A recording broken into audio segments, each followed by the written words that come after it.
Nō te rangi nei haina tia i te whakaita ngā whakataunga a ngā tika hungunu ki Wairarapa e ngā uri o te karu o te ika me te karauna. He whakataunga e whakakōrero ana i ngā mahi raupatu, ngā mahi nanakia, me ngā mahi kōhuru a te karauna ki te iwi. Nei rā a te o Kiwa McLean.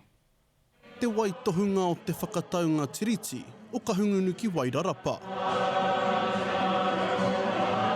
Rangi whakahirahira tēnei mo tātou. Koe ki te anō nei, te ara kai mui amata. A vast rohe. We have great opportunities. This gives the iwi the opportunity to show a lot of leadership. Ko tētahi pānganui o te whakataunga e hāngai ana ki te whakahaerenga o Wairarapa moana, ngā whenua repo o tatu atu rā ki ngā whenua papātawhai. Piti atu ka hurihia e tahi pito whenua hei whenua haumako mō ngā uri o kahununu ki Wairarapa tāmaki nui ārua. I roto i tētahi atu whakataunga. It's a very strong settlement, 120 million quantum. The full package with cultural redress is around 164. And, today's I guess another step in the right direction for our people. Certainly the mahi that has gone before us is by many of our whānau who are no longer here. Ahakoa he rā whakahirahira tēnei mō ngā uri o ngā tika hununu ki Wairarapa. E rā tonu ngā nipātanga o ngā iwi o Rangitāne.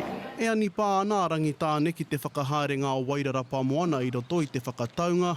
I nā rā i whakawhiti kōrero te krauna me kahununu me te kore o Rangitāne i whai wāhi. Nā te krauna te he, nā te krauna tonu tēnei mātou e whawhai nei. We're very special, unique rohe, Wairarapa and Tāmaki Nui Aroa, because we have two iwi who have settled.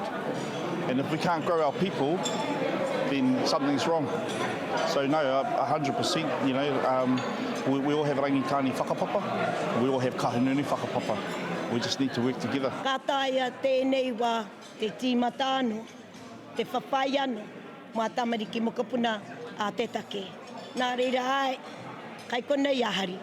A koa ke nei ka huki anō ki te Wairarapa, kai reira tātou e tū ana, a ka moe ki a koa mo tātou katua. Ka toro te rohe o kahungunu ki Wairarapa i Tāmaki Nui Ārua ki te raki tainua ki ngā pae mauna o Remutaka. Ka mutu toru te kaumātoru katoa ngā tūtohu whenua rangatira ka hoki ki te iwi. Te o Kiwa McLean, te karere.